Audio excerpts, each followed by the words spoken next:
네, 안녕하십니까. 매핑 하는 검 이중석입니다. 자, 이번 시간에는요, 우리가 고조선부터 초기 철기 시대의 여러 나라까지 한 시간으로 좀 정리를, 한 회차로 정리를 좀 해볼 수 있도록 하겠습니다. 자, 일단 고조선부터 좀 보실게요. 자, 고조선은 우리 그 문제에 나올 때 어떤 게 좀 수험생들이 까다로웠냐면, 고조선의 흐름을 물어볼 때 수험생들이 좀 당혹스러워 하시는 것 같아요. 다른 건 별로 안 어려워 하시는데, 고조선의 흐름을 물어볼 때 조금 학생들이 이게 뭐지? 또 그러기도 하고, 또 요게 그 흐름이 나오면 좀 난이도가 높아. 그래서 배점이 3점이나 2점으로 높아지거든요. 3점까지도 높아지더라고. 흐름을 물어볼 때는. 그러니까 요거를 좀 정리를 하고 넘어갈게요. 자, 일단 고조선이라는 나라는 BC 2333년에 세워졌다라고 동국통감에 의거해서 우리가 이제 배우게 됩니다. 사실은 뭐 정확히 이렇게 끝자리 숫자까지 정확한 이유는 뭔가 기록이 있기 때문에 우리가 이렇게 배운다. 이렇게 기억하시면 되고, 자, BC 2333년에 단군 왕검이 고조선을 건국을 해요.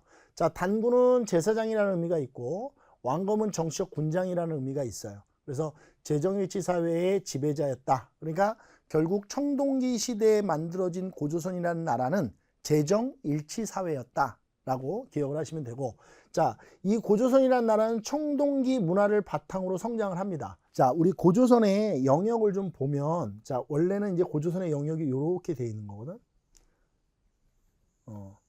근데 이게 실제로 이게 고조선은 아니고, 고조선이 어느 정도 영토인지를 알 수가 없어요. 그래서 이제 역사학자들이 넓게 잡아놓은 거거든요.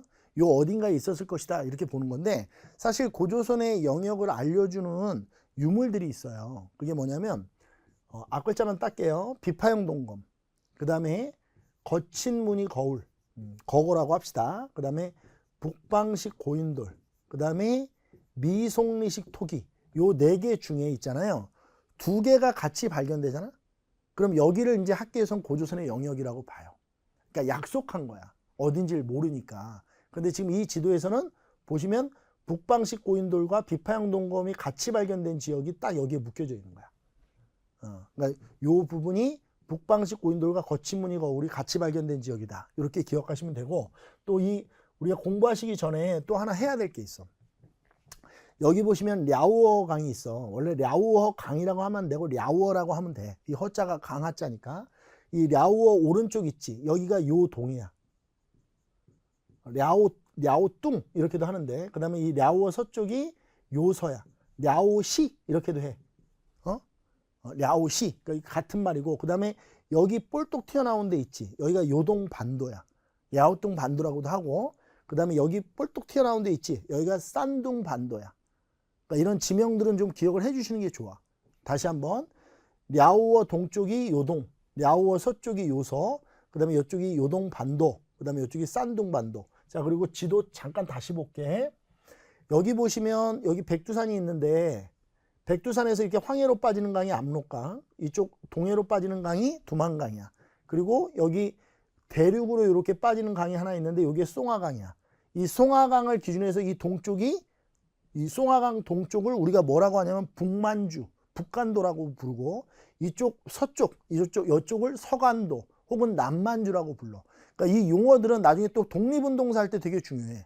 어디가 북만주고 어디가 남만주인지. 그러니까 북만주와 같은 말은 북간도고 남만주와 같은 말은 서간도라는 말이야.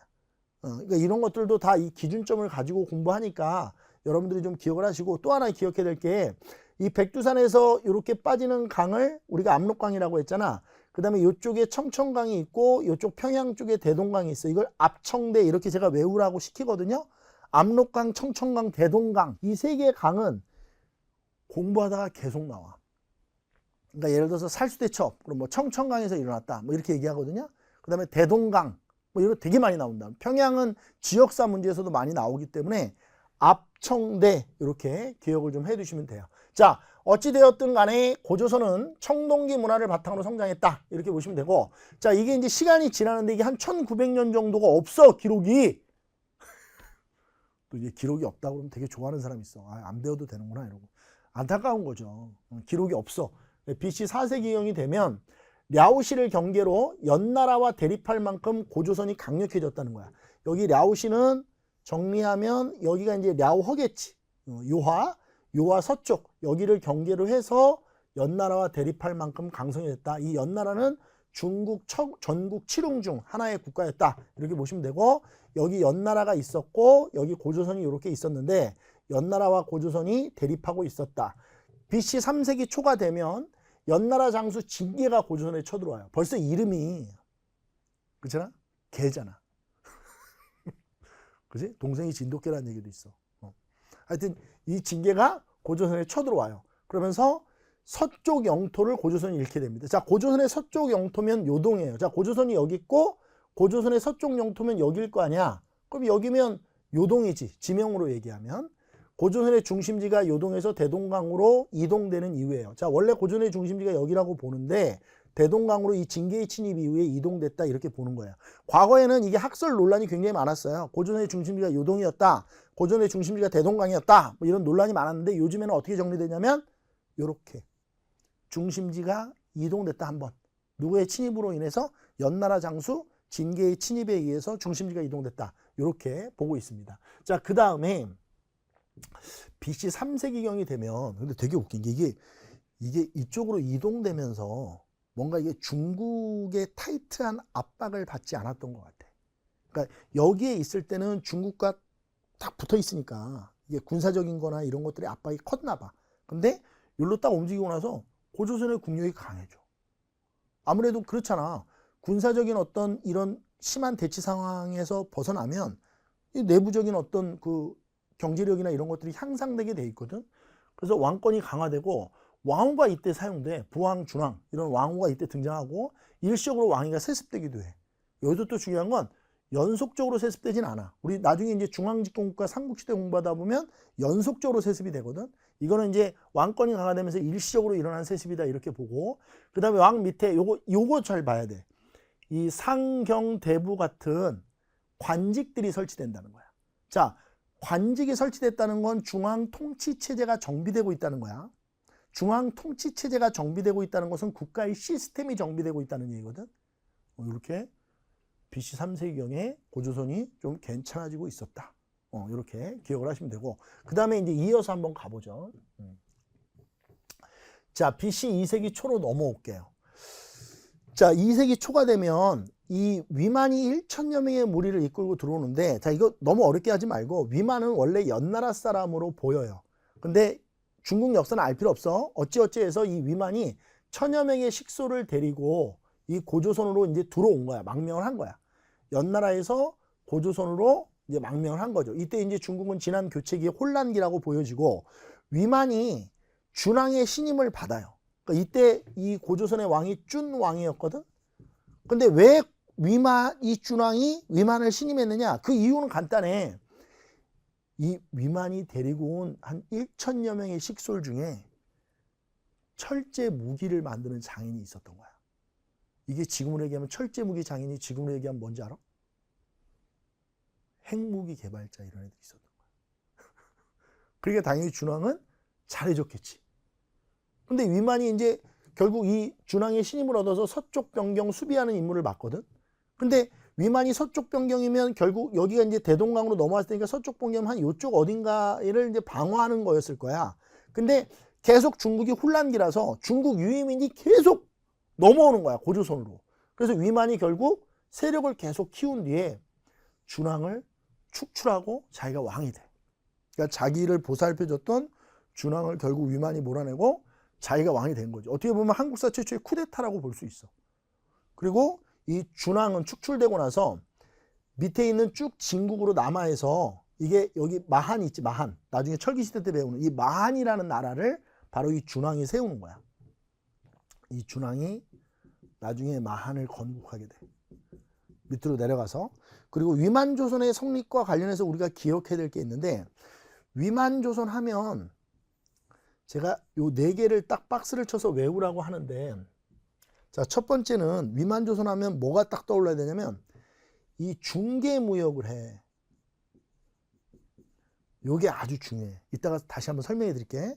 그 다음에 철을 본격적으로 이제 보급시켜. 우리 한반도에. 그리고 영토를 확장해. 뭐 철기 무기가 있으니까 아무래도 전쟁을 잘했겠지.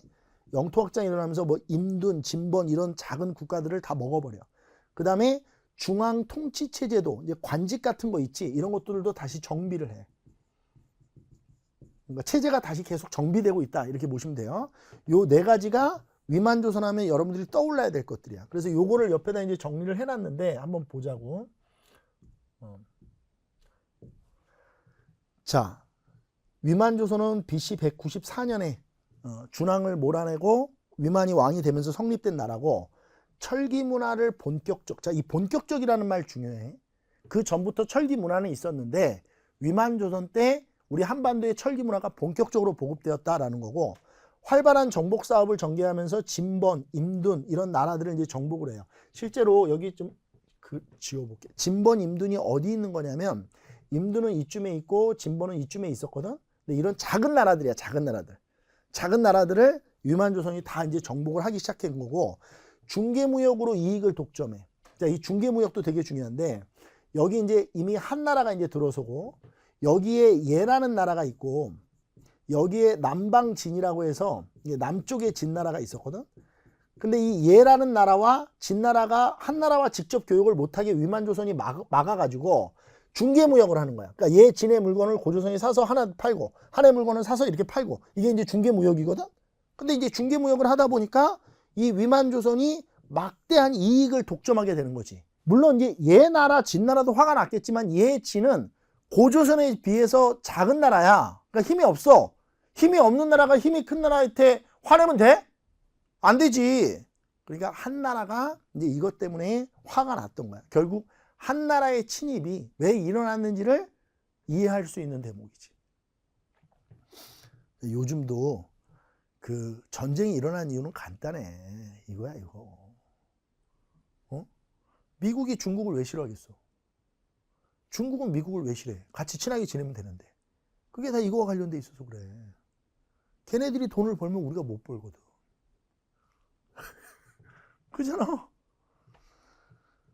그리고 또 하나 우리가 이제 기억해야 될 게, 단군조선을 위만조선이 계승하는 모습이 나타나는데, 이게 뭐냐면, 위만이 처음에 남하를 할 때 우리나라 옷을 입고 있었다는 거야. 상투들 틀고 있었고. 그래서 이것 때문에 우리 이제 한국 사회에서는 이 위만이 연나라에 살던 조선족이었을 가능성도 있다, 이렇게 얘기하는 경우도 있어요. 알고만 있으면 되고, 또 그게 그도 그런 게, 이게 나라 이름을 바꾸질 않아. 위만이 조선 그대로 사용하거든. 그리고 토착민, 원래 이 고조선 지역에 살고 있던 고위 관리들을 그대로 고조선의 관리로 등용시켜요. 자, 이런 모습들은 위만조선이 단군조선을 없애고 새로운 나라를 만들겠다는 게 아니고, 그냥 단군조선을 이어가고 있다, 이런 걸 충분히 보여주는, 그러니까 위만조선은 단군조선의 계승이다 라고 하는 것을 방증할 수 있는 것들이거든. 이거 아주 중요해. 자, 그 다음에 2세기 말이 되면, 자, 고조선에 복속해 있던 예나라, 여기 예나라야. 이 군장 남녀가 한 나라에 투항을 해. 왜냐면 이 고조선에게 굉장히 시달림을 많이 받았던 것 같아. 그러니까 예나라는 이제 이렇게 그냥 너무 힘드니까, 이렇게 힘든 것보다 그냥 나라를 한 나라에다 바치자. 왜냐면 적의 적은 나의 친구고, 그렇지? 그러니까 고조선과 한 나라가 사이가 안 좋으니까 예나라 입장에서는 고조선이 싫거든. 그러니까 한 나라에게 그냥 나라를 바쳐버린 거야. 그래서 한 나라에 한해 창해군이 이 예 지역에 설치가 돼. 그러니까 창해군의 위치는 지금도 어딘지 논란이야. 알 수는 없는데, 하여튼 얘가 한 나라에게 넘어가고 나서 이 한반도에 창해군이라는 이 한 나라의 지방 행정구역이 하나가 설치가 됐고, 또 이후에 시간이 지나서 한해 사신 서파라는 애가 들어왔는데, 이게 또 나중에 돌아가는 길에 뭐 이렇게 호위했던 조선 비왕 장을 죽여버려요. 그러니까 이제 마지막 이 우거왕, 이 위만조선의 마지막 왕인데, 이게 위만의 손자거든. 이 우거왕이, 그러니까 우거왕이 자신이 아꼈던 이 신하가 죽었다는 얘기를 듣고 쫓아가서 또 서파를 죽여버려, 사신을. BC 109년에. 그러니까 이제 한나라 입장에서는 고조선으로 갔던 사신이 죽은 거야. 한나라가 쳐들어온 거지. 그렇지 않아도 중개무역 때문에 여기가 막 복잡한데, 이렇게 딱 하면 쳐들어올 명분이 생기는 거야. 그러니까 결국 한무제가 고조선에 쳐들어왔고, 전쟁 초기에는 고조선이 뭐 패수전투 이런 데서 승리를 하는 기록도 있거든요. 근데 전쟁이 장기화되면서 1년 정도 되니까 이제 지배층의 내분이 발생해요. 지배층의 내분은 보통 이제 이런 식으로 전쟁이 일어나면 어떻게 나냐면 주전론, 주하론으로 나눠요. 주전론은 전쟁을 계속하자, 주하론은 항복해서 화친을 맺자 이런 거거든요. 근데 이때 우고왕은 주전론이었고, 뭐 니계상 3, 그러니까 이게 이 3의 한자 도금 때문에 사료에서는 참이라고 나오는 경우도 있어요. 하여튼 니계상 참 이런 사람들은 주전파였어요. 그러니까 주화파. 그 다음에 우고왕은 주전파. 그러니까 이 주전파와 주화파 이 다툼 속에서 결국 이 니계상 3이 우고왕을 죽여버려요. 이 피살돼 버려요. 그러면서 왕검성이 함락되고 고조선은 멸망하고, 이 과정에서 성기장군이라는 사람은 주전파였는데 끝까지 이제 버팁니다. 싸움을 하죠. 그러나 결국 고조선은 멸망을 하게 된다. 자, 그럼 고조선이 멸망했으면 고조선 지역은 누가 이제 지배하게 돼요? 한나라가 지배를 하게 됩니다. 그래서 한나라가 4개의 군을 설치하는데 낙랑, 진번, 임둔, 현도 군이라는 군을 4개를 설치해요. 원래 임둔과 진번은 작은 나라라고 그랬잖아요. 근데 이 나라에 그 위치에다 한나라가 군을 설치한 거예요. 그리고 한 군영이 설치되고 법조항이 원래 8개 정도라고 보고 있었는데 60여 개로 늘어나요. 그러면 이렇게 생각하시면 돼요. 우리 일제강점기 때 일본 애들이 우리나라를 통치하기 위해서 법을 수시로 만들거나 수시로 변경하거든요. 그럼 일제강점기 때 일본 애들이 법을 많이 만든 이유는 뭘까요? 그만큼 우리나라 사람들의 저항, 우리나라 사람들의 반발을 강압적으로 누르기 위해서죠. 그럼 이렇게 법조항이 60여 개로 증가했다는 것도 그런 의미로 해석할 수 있겠죠. 그러니까 원래 고조선에 살고 있던 사람들은 한나라의 통치를 안 받고 싶었던 거예요. 결국 나중에 시간이 지나면서 해모수라는 사람, 이 사람이 이제 주몽 아빠인데, 이 사람이 고조선 토착민들을 데리고 이제 강력하게 한나라를 공격해서 한나라로부터 다시 이제 고조선을 독립시키고자 하죠. 그렇죠? 그래서 나중에 해모수의 아들 주몽도 뭐 현독은 태수도 막 죽이고 막 이러거든요. 요 안에서 이제 고구려랑 또 한사군의 어떤 치열한 싸움이 벌어지고 막 그러는 거예요. 이후의 전개 과정을 말씀드리면, 자, 이렇게 해서 고조선은 끝이 났다. 자, 그 다음 고조선의 세부 내용들을 좀 생활 모습들을 볼게요. 자, 고조선의 사회 모습은 우리 한능건 문제에서 제일 많이 나오는 건 바로 이 고조선의 8조법이에요. 번금 8조인데, 단군 신화는 뭐 그렇게 중요하진 않아요. 뭐 홍익인간 이런 것들 뭐 읽어보시면 돼요. 재정일치 사회, 이건 아까 전에 했던 거고, 뭐 농경사회다, 그 다음에 선민사상을 가지고 있다, 그 다음에 이 8조법, 이게 이제 아주 중요합니다. 그 반고의 한서라는 책에 보면, 이 한서는 한나라 기록이에요. 지리지편에 보면 8개 중에서 3개의 조항이 실려 있어요. 살인자는 즉시 사형에 처한다. 이거는 이제 고조선이라는 나라가 인간의 생명을 중시했다는 걸 보여주는 거고요. 남의 신체를 상해한 자는 곡물로서 보상한다. 이거는 이 고조선이라는 나라가 노동력을 매우 중시하는 농경사회였을 거라고 보는 거예요. 왜냐하면 상해를 입게 되면 일을 못하잖아요, 노동을.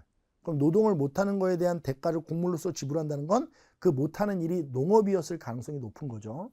그 다음에 절도죄, 남의 물건을 도둑질한 자는 소유주의 집에 잡혀들어가 노예가 됨이 원칙이며, 자속이라는 건 스스로 누이치는 거예요. 50만 전을 내놓아야 한다. 그럼 결국 이거는 사유재산이 인정되고 있는 거예요. 왜? 절대 남의 물건을 훔치지 말라고 그랬잖아요. 물건을 훔치면 노예가 되는 거예요. 그리고 50만 전 이런 걸로 봐서 이게 화폐도 사용되고 있었다라는 거죠. 그래서 사유재산이 인정되는 계급사회였고 화폐가 사용되고 있었구나. 이런 걸 우리가 번금 8조를 통해서 이해할 수 있다. 자, 그리고 여성의 정절을 매우 중요시했는데, 이거는 이제 가부장제 사회의 어떤 특징이라고 보셔야 돼요. 근데 여기서 제가 좀 상상력을 가지고 추론할 게 있어서 좀 얘기를 해볼게요. 자, 이 가부장제 사회가 나타나면 여성의 정절을 중시하는데, 이것을 이제 여러 학자들이 왜 청동기 시대 때 가부장제 사회가 나타났을까? 그리고 이 가부장제 사회가 나타나면 왜 여성의 정절을 중시했을까와 관련된 연구 논문들이 꽤 있어요. 근데 그 중에 하나가 뭐냐면, 우리 청동기 때 이게 생기잖아요. 이거와 관련되어 있다는 학설도 있어요. 그럼 사유재산이 만들어지면, 자 보세요.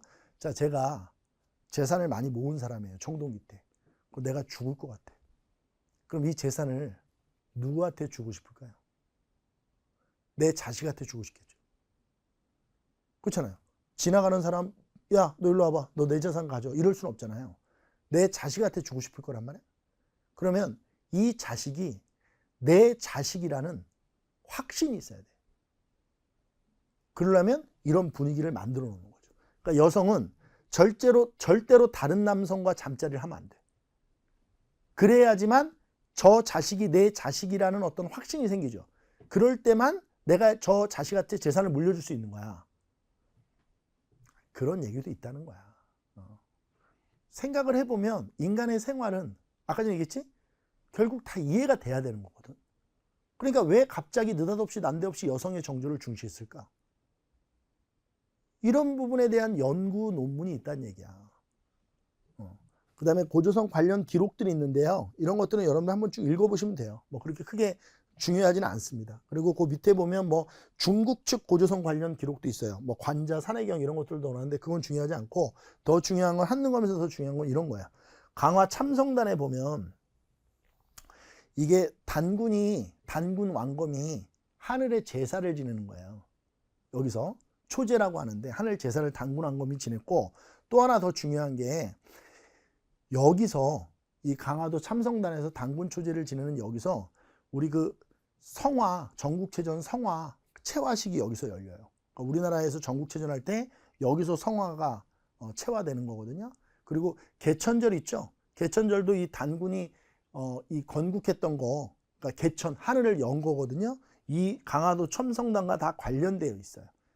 이 한능검에서는 강화 참성단과 고조선의 어떤 단군 초제 이런 것들을 연결시키는 문제가 자주 출제가 되니까 이것도 잘 기억을 좀 해놓으세요. 그러니까 단군 초제와 관련해서 이것도 기억도 해놓고 그 다음에 개천절 이런 걸 기억해놓고 그 다음에 성화 체화 전국체전의 성화 있죠? 이게 여기서 처음으로 이 불이 체화된다는 것도 기억을 좀 해두시면 됩니다. 자, 요렇게 해서 고조선은 정리를 좀 했고요. 자, 이제 철기시대 여러 나라로 좀 볼게요. 우리 그 아까 전에 잠깐 얘기를 했었는데 그림이 있었는데 자, 여기가 이제 부여가 있고요. 여기 고구려가 있고요. 옥저, 동해, 그 다음에 마한, 변한, 진안 요거 합쳐서 삼한이라고 하고요. 요게 이제 철기시대 여러 나라예요. 위치를 잘 기억하셔야 기억 저장 시간이 길어져요. 이게 공간, 장소 이런 것들은 지도가 나오면 꼼꼼히 보셔야 돼요. 왜냐하면 사람이 되게 웃긴 게 기억 저장 시간을 늘리는 게 별게 아니고요.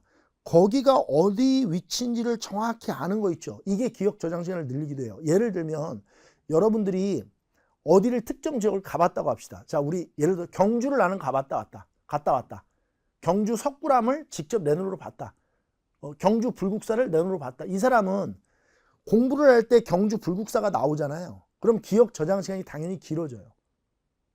무슨 얘기인지 이해되세요? 그러니까 우리가 직접 이곳을 다 다녀볼 수는 없어요. 그러나 지도상에서 위치가 어딘지를 정확히 아셔야 이 기억 저장 시간을 늘릴 수 있다는 것도 여러분들에게 팁으로 말씀드리는 겁니다. 자, 하나씩 좀 정리 들어갈게요. 자, 부여부터 좀 보도록 하겠습니다. 부여. 자, 5개의 부족이 연맹되어 있는 연맹 국가고요.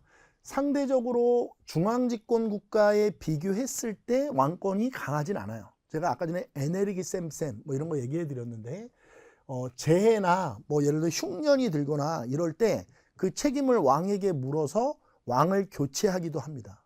그러니까 그만큼 왕의 힘이 대단하진 않았다. 이렇게 보시면 되고요. 자, 왕은 대군장이라고 불리는데 그러니까 이렇게 보시면 돼요. 자, 왕이 이렇게 있으면 여기에 족장들이 이렇게 있는 거야. 이게 5개가. 요걸 이제 오부족 연맹이라고 하는 거고 이 각각의 족장들은 마가, 우가, 저가, 구가 이렇게 가축의 이름을 따서 불려요. 그리고 이 하나의 가가 다스리는 지역을 출도라고 하는데 이 출도가 몇 개 있어? 하나, 둘, 셋, 4개가 있지? 이걸 사출도라고 해. 그럼 사출도 플러스 왕이 다스리는 중앙하면 5개가 되는 거야. 이걸 오부족 연맹이다. 이렇게 얘기를 하는 거고 1세기 초에 왕호를 사용하기도 했고요. 관리들의 이름은 대사자, 사자 등으로 불렸습니다. 그러니까 왕 밑에 관리들이 있고 가들 밑에도 관리들이 있겠죠. 그렇죠? 그러니까 왕 아래에 있는 관리들이 대사자, 사자. 그 다음에 대가들, 우리 마가, 우가, 저가, 구가 아래에 있는 관리들도 대사자, 사자 등으로 불렸다. 자, 경제는 반농 반목이에요. 우리 부여는 만주 지역 위에 있잖아요. 그러니까 서리가 내리지 않는 날이 그렇게 많지, 그러니까 서리가 내리지 않는 날이 그렇게 뭐 적어요. 그러니까 춥단 얘기야. 무상일수라고 하는데, 그러다 보니까 농사만 지어서는 먹고 살기가 힘들어. 그리고 광활한 어떤 송화강 유역의 평야지대를 가지고 있거든요. 그래서 농경도 잘 되지만 목축도 잘 됐다. 그러니까 어떤 경제에서 차지하는 비중이 농업 반, 목축업 반 정도 됐다. 이렇게 보시면 되고, 특산물로는 말, 주옥, 모피 이런 것들이 있었다. 우리 주옥은 당신의 말씀이 주옥과 같았습니다. 할 때 그 주옥이야. 구슬 같은 거. 옥구슬 같이 생긴 거. 이런 게 이제 보석이라고 보시면 돼요. 자, 그 다음에 순장이라고 하는 껴묵거리가 있어요. 순장이라는 껴묵거리가 왕이 죽었을 경우 이렇게 다 묻는 거죠. 신하들도 묻고, 그 다음에 뭐 그 지역에 살고 있던 어떤 농민들 중에도 몇 명을 차출해서 묻기도 하고 뭐 이래요. 그 다음에 국왕의 장례에 옥갑을 사용했는데 옥으로 만든 갑옷을 입혀서 왕의 장례를 치렀다. 이렇게 보시면 되고, 형사 취수제라는 게 있기도 해요. 형이 죽으면 아우가 형수를 취하는 거예요. 근데 이것을 전쟁 미망인 사회 보호책으로 보기도 해요. 그러니까 예를 들어서 형이 죽었을 경우에 미망인들이 생길 거 아니에요. 그거를 이제 가족에서 연대 책임질 수 있도록 해주는 거예요. 형수를 좀 경제적으로 이렇게 보살피는 거죠. 그 다음에 또 하나의 어떤 형사 취수제를 접근하는 방법 중에는 이런 것도 있어요. 자, 형이 죽었어. 근데 형이 만들어 놓은 재산이 있을 거 아니야. 근데 만약에 형수가 다른 남자랑 재혼을 해. 그럼 형이 만들어 놨던 재산이 다른 사람한테 갈 거 아니야. 이걸 막기 위해서 형사취소원을 만들었다는 설도 있습니다. 아무튼 형사취소원은 부여에서 시작되거든요. 근데 이게 고구려에도 그대로 영향을 줘요. 왜냐면 고구려를 세운 사람이 주몽인데 주몽이 원래 부여 사람이잖아요. 자, 그 다음에 우제전법이라고 하는 소구부로 점을 치는 것도 있었고요. 은력이라고 해서 중국의 달력이에요. 은나라 달력인데 이거를 그대로 사용했다라는 기록도 있고요. 법률은 일책십이법이라고 해서 남의 물건을 훔치면 물건값의 12배를 배상하는 법이에요. 그 다음에 간음을 한 자, 투기가 심한 부인은 사형에 처한다는 것도 있어요. 이게 일부 다처제입니다. 그러니까 아주 강력한 가부장제 사회가 나타났다는 걸 보여주는 거죠. 자, 그 다음에 제천행사가 있는데요. 좀 넘겨볼까요?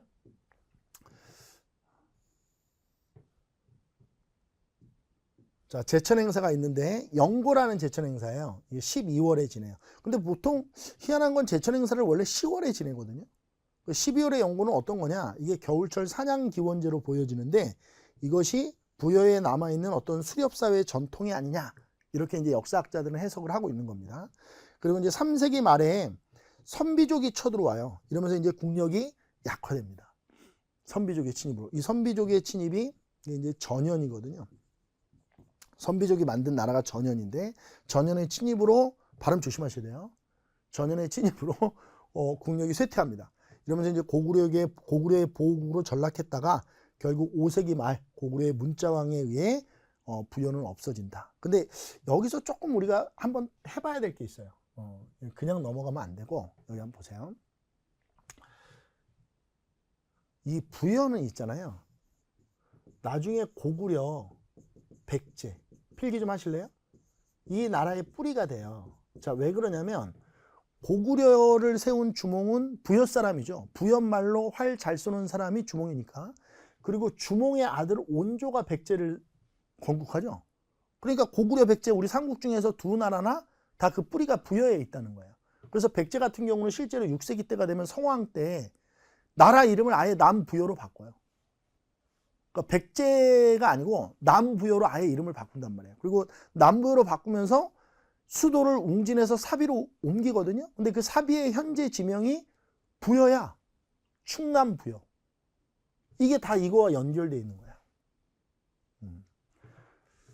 자, 그 다음, 자, 고구려로 넘어가 보겠습니다. 자, 고구려도 5부족 연맹이에요. 게르부, 전로부, 소노부, 순노부, 관노부 이렇게 이루어져 있고, 게르부에서 왕이 배출되고요. 전로부에서 왕비족이 배출됐다. 이렇게 보시면 되고, 자, 왕이 있고 그 밖에 다른 부족장들이 대가가 돼서 이 대가들을 고추가 상가 이렇게도 불러요. 그러니까 우리 부여 같은 경우는 마가우가 저가구가 이렇게 부르고, 고구려 같은 경우는 고추가 상가 이렇게 불렀다 보시면 되고요. 1세기 초에 이미 왕후를 썼고요. 관리들의 이름은 사자, 조이, 선인 등으로 불렸고요. 모든 가들이 모여서 하는 회의가 있었어요. 이게 이제 국가의 중요한 일을 여기서 결정을 한 겁니다. 그리고 이제 고구려 같은 경우는 좀 중요한 게 이게 그 삼국지라는 책 그 위서동의전에 보면 고구려는 산골짜기에 살며 산골물을 마시는데 사람들이 비록 힘써 농사를 지으려 하나 먹고 살기에 부족하다. 그러니까 이게 열심히 농사는 짓는데 토지가 척박해서 농사가 잘 안 돼. 농사가 잘 안 되니까 어떻게 해? 뭐 삥을 뜯을 수밖에 없는 거죠. 그리고 그 삥의 대상은 대표적인 게 옥저예요. 동해는 좀 멀고 옥저가 이제 완전히 삥의 대상 국가죠. 사실 옥저가 나중에 고구려에게 먹히는 것도 무슨 전쟁을 통해서 이렇게 먹히는 게 아니에요.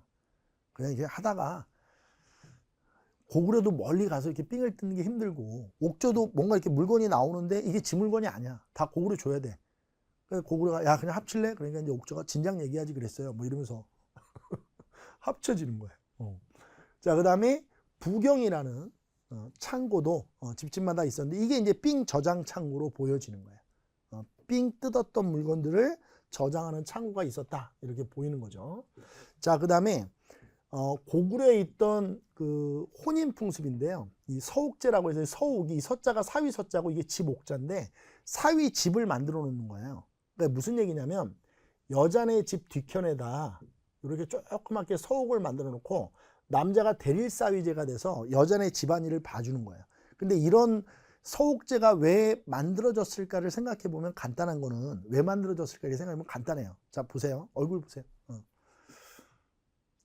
여자가 딸을 낳은 집안에서는 결혼을 하면 딸을 남자네 이제 남편 집으로 가잖아요. 그러면 여자네 집에서는 막대한 노동력 손실이 일어나요. 왜냐면 잘 먹여서 딸도 키웠을 거 아니야. 근데 시집을 가버리면 시집이라는 말이 뭐야? 시댁. 저 시집에 가는 거 아니야? 가버리면 여자네 집에서는 이게 뭐야? 노동력 손실이 일어나잖아. 그러니까 어떻게 하는 거냐면 결혼하기 한 5, 6년 전에 남자가 여자네 집에 와서 이렇게 서옥을 지어놓고 여기서 살면서 여자네 집에서 일어날 수 있는 노동력 손실을 메꿔주는 거지 미리. 이걸 이제 봉사혼이라고도 하는데 이런 것들은 결국 과거 노동력 중시를 보여주는 거고 지금 기록되어 있는 것들은 다 지배층의 혼인풍습이라고 보시면 돼요. 그러니까 형사 취소혼, 그 다음에 서옥제 이런 것들은 다 지배층들이 하는 혼인풍습이에요. 왜냐면 일반 평민들의 혼인풍습은 기록이 안 돼 있었겠죠. 자, 그리고 이제 장례풍습을 한번 볼게요. 고구려. 자, 돌무지 무덤인데요. 돌을 쌓아 봉분을 만들고 봉분 주변에 소나무, 잣나무 이런 것들을 심어서 그 무덤을 어떻게 보면 상징적으로 보호해주는 이런 시설물들 같은 걸 만들었다고 보시면 돼요. 뭐 나무를 시설물이라고 하면 좀 그렇긴 한데 이제 무덤을 지키는 어떤 수호신 뭐 이런 역할을 하기 위해서 우리 조선 왕릉만 보더라도 그 왕릉 주변에는 다 소나무 숲이거든요. 이런 것들이 이때부터 시작됐다 이렇게 보시면 되고 자 사회풍습으로 형사취수제가 있고요. 법률도 많아요. 일책시비법도 부여 거잖아요. 그리고 투기가 심한 부인 사형에 처하는 것도 저기 부여에 있었던 거죠. 그리고 중대 범죄자는 사형에 처하고 가족은 노비로 만들기도 하고 그리고 감옥은 없었다. 뭐 이렇게 기록이 돼 있습니다. 자, 그 다음에 계속 가보죠. 그 다음에 고구려의 제철 행사는 동맹이라는 제철 행사인데 자 10월이에요. 우리 아까 전에 연구가 12월이죠. 이거는 사실 농경국가의 제철 행사는 아니에요. 12월은. 근데 이거는 농경국가의 제철 행사고 국동대열이라고 불리우는 국가 동쪽의 큰 혈 이게 이제 동굴이거든요. 실제로 가보면 여기에 모여서 조상신 제사도 함께 지냈다라고 기억을 하시면 되고요. 초기 국가 중 유일하게 중앙집권 국가로 성장합니다. 자, 이 나라들 중에서 고구려 백제 신라로 발전하는 나라는 이 고구려밖에 없는 거예요. 이어지는 나라는. 그래서 이렇게 해서 고구려도 정리를 하시면 됩니다. 자, 그 다음 이어서 가보죠.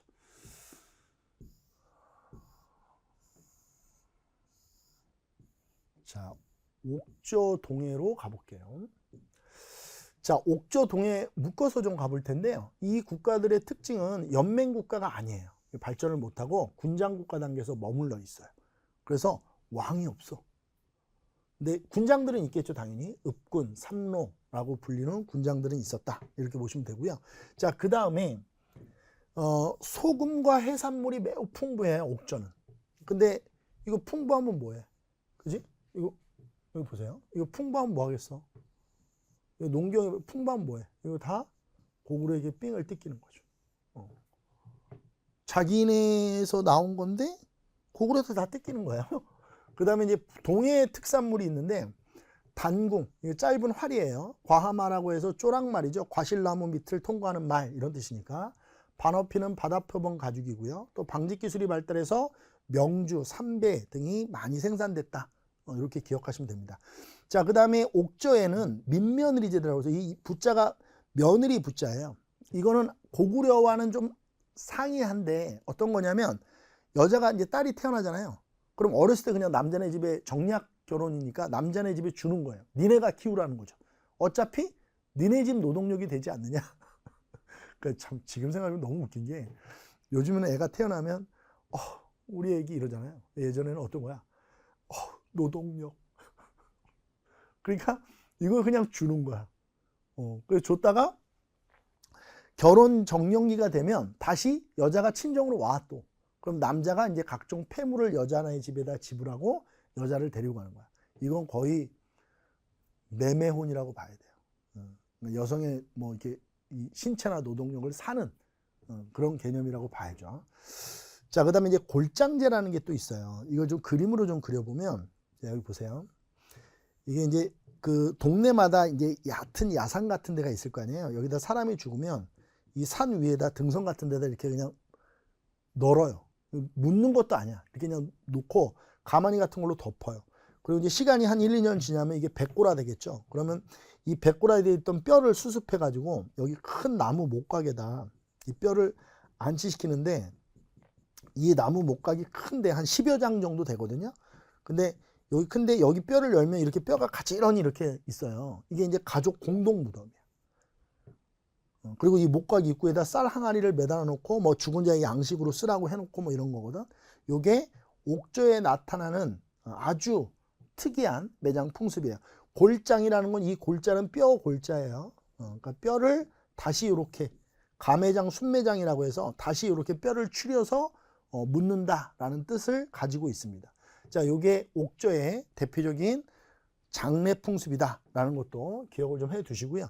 그 다음에 그 동해로 넘어가 보면 이 조계혼, 우리 그 신석기 때 조계혼 기억나세요? A씨족과 B씨족. A씨족의 남자와 B씨족의 여자가 결혼하면 조계혼이죠. 그 조계혼을 잘 지켰고요. 책화라고 해서 다른 부족의 영역을 침범하면 노비나 소 말로 변상하는 거예요. 자, 이거 그림으로 좀 잠깐 그려볼게요. 자, A라는 마을이 있어요. 자, B라는 마을이 있다고 봅시다. B라는 마을. 자, B라는 마을이 있어요. 자, 이렇게 그림을 좀 그려볼게요. 여기 경계가 있는데, 예를 들어 여기 A 마을에 사는 어떤 사람이 동물을 사냥하다가 이 동물이 근데 이 B 마을로 넘어갔는데 정신없이 쫓아가다가 여기서 사냥을 해버린 거야. 근데 이 B 마을 사람들이 이걸 봤어. 이 A 마을 사람이 와서 사냥하는 거. 이렇게 되면 영역을 침범한 거죠. 이렇게 되면 노비, 소나 말로 이렇게 변상하는 제도가 바로 책화예요. 책자는 이제 잘못 책자고 우리 1책 12법 할 때도 이 책자를 쓰거든요. 예전에는 저희 어렸을 때는 이 말을 많이 썼는데 요즘에는 많이 안 쓰는 것 같아. 그러니까 무슨 얘기냐면 저희 어렸을 때만 해도 저희 할머니가 저한테 서가 너 어디 가서 남한테 책 잡히는 일 하면 안 된다. 그 책이에요. 그러니까 잘못하면 안 된다는 거야. 그 잘못을 하면 벌을 준다 이런 뜻이거든요. 그러니까 영역을 넘어가는 게 잘못이고 그렇게 되면 노비소 말로 벌을 준다 이런 뜻이 책화예요. 그리고 동해에는 호랑이를 숭배하는 풍습도 있었고요. 그 다음에 집터는 이제 철자형 집터, 여자형 집터로 이렇게 지금도 발견이 되고 있고 춘천, 그 다음에 동해시 뭐 이런 데서 아직도 이게 발견이 돼요. 그 다음에 병으로 사람이 죽으면 집을 버리고 이사하는 어떤 그런 풍습도 있었대요. 근데 이게 요즘에 어떤 그 전염병 그 예방 차원으로 보면 훌륭했던 거죠. 그러니까 예를 들어서 전염병이 돌아왔을 때 병으로 사람이 죽으면 그 집에도 어떤 그 병균이 묻어 있을 수 있잖아요. 근데 이걸 이제 불을 태운다거나 아예 이사를 가버리면 괜찮은 거거든요. 그래서 뭐 이런 풍습이 있었다라고 해요. 이렇게 기억을 좀 해 두시면 됩니다.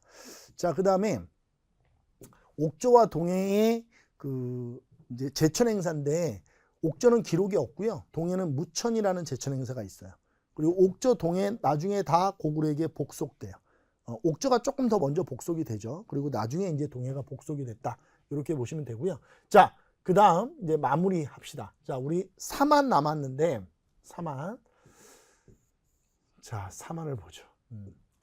자, 사만은 우리가 보통 세 개의 그 마한, 변한, 진한이 이게 세 개가 모여서 우리가 사만이라고 하잖아요. 근데 실제로 안으로 조금 더 들어가 보면 마한이 쉬운 4개의 작은 국가, 변한이 12개의 작은 국가, 진한이 12개의 작은 국가로 이루어졌어요. 그래서 총 78개의 작은 나라들이 연맹돼 있거든요. 근데 숫자로 보면 당연히 마한이 크죠. 그리고 이 마한 쉬운 4개의 국가 중에서 제일 힘이 센 나라, 쉬운 4개 중에서 그 나라가 목지국이에요. 이 목지국의 왕이 이제 마한의 왕이 되고, 마한의 왕이 사만 전체 왕이 된다, 이렇게 보시면 돼요.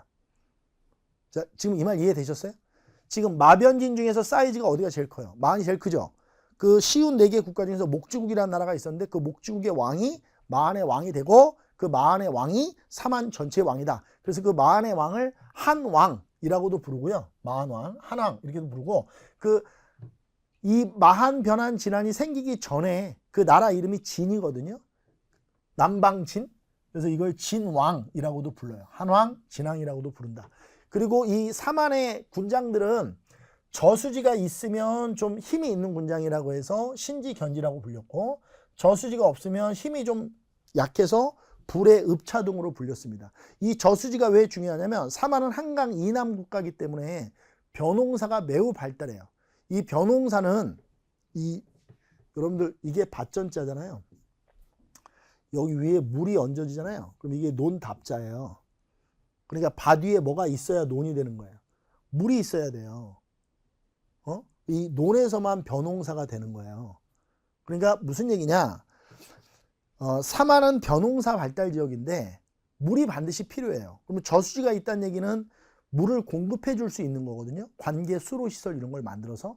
자, 그러면 물을 갖고 있다, 이 저수지를 갖고 있다는 얘기는 농사, 그러니까 결국 경제 생산력을 증대시킬 수 있는 능력을 갖고 있다는 얘기니까 힘이 세겠죠. 저수지가 없으면 힘이 약한 거예요.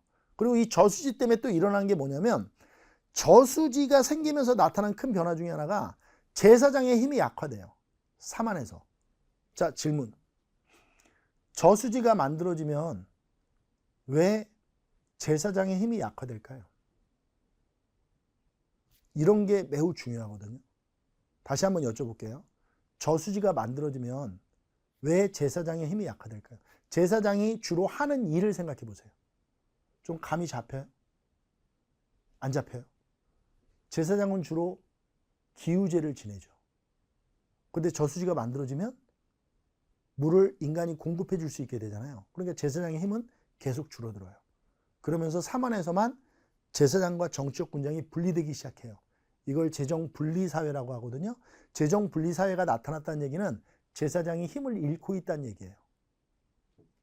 오케이? 자, 그 다음에 철제 농기구가 사용되니까 벼농사가 당연히 발달했고요. 벼농사의 발달로 이 저수지가 많아진다는 거 지금 얘기하고 있는 거고요. 특히 이 마변진 중에서 이 변한이라는 나라는 많은 철이 생산됐어요. 그래서 이 철을 낭랑, 이 낭랑은 우리 한사건 중에 그 낭랑이에요. 일본 등에 수출을 했고요. 이 철을 뭉쳐가지고 덩이세라고 불리면서 화폐처럼 이걸 사용하기도 했다는 기록이 있습니다. 자, 계속 가보죠. 지금 중서희가 방금 전에 저수지와 관련해서 해줬던 얘기인데 이 재정분리 잘 기억하셔야 돼요.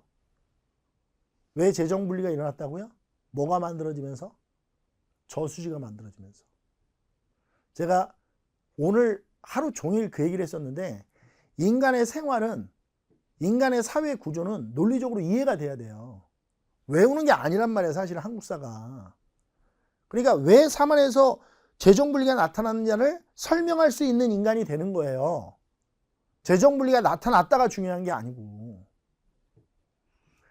군장 외에 천군이라는 제사장이 별도로 존재하는 거죠. 그리고 이 천군은 소도라는 지역을 별도로 다스리는 거예요. 그러니까 군장에 비해서 힘이 약화됐고, 이걸 별읍이라고 하는데 별도로 이 마을을 여기를 다스리는 거죠. 그리고 천군은 세습직도 아니에요. 이건 선출직이에요. 그러니까 힘이 약화됐다는 걸 보여주는 거고요. 두레라고 하는 벼농사가 발달하다 보니까 두레라는 이제 공동 노동 조직이 만들어지기도 하고요. 그 다음에 풍습으로는 편두라고 해서 아이의 머리를 돌로 납작하게 만드는 거예요. 이게 이제 머리 모양 만드는 거거든요. 여러분들 이거 너무 막 징그럽게 생각하시는 분들이 있는데 어떻게 아이의 머리를 돌로 눌러요? 그게 아니고 여러분들 우리나라 사람들 여기 짱구 만들잖아요. 이 짱구 만들려고 좁쌀비에 같은 거 옛날에 할머니들이 이렇게 만들어 놓고 애기 머리 이쁘게 만든다고 이렇게 돌려 눕히고 막 그래. 어렸을 때 여기가 몰컹몰컹 하거든. 그런 것들이 편두의 일종이라고 보시면 돼요. 그 다음에 문신. 일본의 영향을 받아서 문신하는 경우가 있었다. 이 문신은 원래 일본 거거든요. 그리고 장례는 소와 말을 합장하고 마 안에서 소와 말을 같이 묻는 경우도 있었고 큰 새의 깃털을 같이 합장하는 그런 장례 풍습도 있었다. 그 다음에 그러니까 이 큰 새의 깃털을 같이 합장하는 것은 이제 죽어서 하늘로 날아가려는 그런 의미와 관련돼 있고, 뭐 소 말을 같이 합장한 것은 어떤 토테미즘의 영향으로도 보고, 그 다음에 농경의 어떤 장려와도 관련돼 있고, 뭐 여러 해석이 있어요. 그 다음에 주거는 이제 귀틀집. 이거 귀틀집은 이제 그 나무 같은 걸 이렇게 우물정자로 이렇게 해가지고 이렇게 쌓는 거예요. 오두막 같이. 이 귀 틀을 맞춘다고 하는 거예요. 끝에를. 그래서 쌓아가지고 이게 오두막 같이 만드는 걸 귀틀집이라고도 하고, 초가집. 뭐 볏집 같은 걸 볏당 같은 걸로 만드는 거고, 흙방이라고 해서 지하에다 이렇게 굴 같은 걸 만들어 놓고 거기서 사는 경우도 있었는데, 이거는 여름철에 더위와 관련돼 있다라고 보는 견해도 있더라고요. 그러니까 너무 더우니까 이 사만 지역은 이렇게 밑에 지하 땅굴 같은 걸 파가지고 거기서 여름에 생활을 하는 거죠. 그 다음에 주구묘. 이 주구묘는 이 무덤 주변에 해자, 이 고랑을 만들어 놓어요. 고랑. 이걸 주구묘라고 하고, 온감묘라고 해서 이게 그 동무덤 이런 것들이 마안에서 많이 발견이 됩니다. 지금으로 얘기하면 이게 온감묘 같은 경우는 나주 이런 데서 많이 발견이 돼요. 그 다음에 아무래도 이제 농사가 중요한 지역이다 보니까 그 파종, 그러니까 씨앗을 뿌리고 나서 한번 제천을 해요. 씨앗을 뿌리고 나서 그게 이제 수린날이에요. 이게 이제 나중에 우리나라의 단호로 발전하는 거예요. 단호. 씨앗 뿌리고 나서 뭐 그네도 하고 뭐 이렇게 그네도 타고 씨름도 하고 뭐 널뛰기도 하고 뭐 이런 거거든요. 이게 수리치떡이라고 해서 떡도 해서 먹고 그랬어요, 옛날에는. 그다음에 이제 계절제라고 해서 추석으로 이게 발전을 하고요. 그다음에 마하는 나중에 백제국에게 먹혀요. 그래서 백제가 되는 거고, 변화는 나중에 구야국이 커지면서 가야로 발전하고, 진화는 나중에 그 진화는 12개 국가 중에서 사로국이 커지면서 나중에 이제 신라가 이렇게 이제 신라로 발전을 한다. 이렇게 보시면 됩니다. 그래서 백제, 가야, 신라의 위치가 마변진의 위치죠. 그렇게 기억을 좀 해 두시면 됩니다. 자, 여러분들, 자, 여기 한번 보세요. 자, 한번 봅시다. 여기, 자, 이게 이제 사실 중석이 야심작인데, 이거를 하나씩 하나씩 읽으면서 수업하는 거는 좀 수업의 퀄리티가 낮아지기 때문에 제가 하지는 않을 생각이에요. 근데 여러분들 예를 한번 들어볼게요. 자, 우리가 배웠던 건데 몇 개만 예를 들어줄게요. 앞으로는 이게 다 읽진 않습니다. 자, 우리 아까 전에 연천 전공리에서 출토된 주먹도끼가 아슐리안령 주먹도끼라고 배웠잖아요.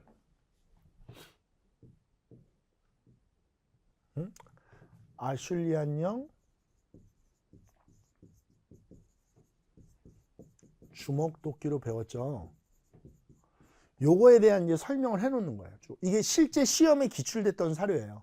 그래서 연천 전공리에서 출토된 이 주먹도끼는 찢게 찌르기와 함께 이 시대를 대표하는 유물입니다. 양면을, 제가 양면 핵석기라고 얘기했죠. 강호한 날카로운 날이 특징으로 동아시아에는 찢게 문화만 존재하였다는 기존 학설, 이 기존 학설을 만든 사람이 모비우스예요. 이 모비우스의 학설을 뒤집는 증거가 되었습니다. 자, 경기도 연천군 전공읍 전곡리에 있는 우리나라 대표적인 전기, 중기, 후기, 중기 구석기 유적인데 1978년 당시 동두천 주둔 미군이었던 보엔이 처음으로 이곳에 주먹도끼를 발견했고, 전곡리 유적에서 출토된 아슐리안령 주먹도끼들은 1970년대 말까지 동아시아, 아프리카 및 유럽의 구석기 문화와 찢개와 주먹도끼 문화권으로 구분했던 모비우스의 이 학설을 폐기시키는 중요한 근거가 되었다. 이렇게 상세하게 중석이가 설명을 해놨어요. 모든 사료들이 다 이렇게 상세하게 설명되어 있습니다. 그러니까 기존에 배우셨던 것들을 사료를 읽으면서, 우리가 문제 풀려면 사료 분석하셔야 되거든요. 사료 읽으면서 다시 한번 인출하거나 다시 한번 복습할 수 있도록 해놓은 페이지예요. 꼭 읽어보셔야 돼요. 공부하실 때. 응? 아시겠죠? 그 다음에 지금 여기도 또 나오는데 한번 보세요. 자, 청동기 시대 때 하면 제가 제일 중요한 게 뭐라, 여기 한번 보세요. 청동기 시대 하면 제일 중요한 게 뭐예요? 벼농사가 시작돼서 잉여 생산물이 발생하고, 잉여 생산물 때문에 사유재산과 계급이 발생한 이거죠. 쭉 이런 모습들이 이제 사료에 그대로 언급이 되는 거예요. 청동기 시대 나오면 맨날 사유재산과 계급발생 이렇게 나오는 거예요. 신석기 시대 물어보면 맨날 농사가 시작됐다 이런 얘기 나오는 거거든요. 그게 왜 중요하냐면 우리가 배웠던 유물론적 사관에 입각한 역사 접근 방법이죠. 공부 잘 해놓으셔야 됩니다. 사료 읽는 것도 열심히 하시고요. 제가 이게 아까 전에 얘기했죠. 이거를 일일이 읽어드리면 좋은데 이 수업 퀄리티나 시간의 문제가 있어서 다 읽어드릴 수는 없어요.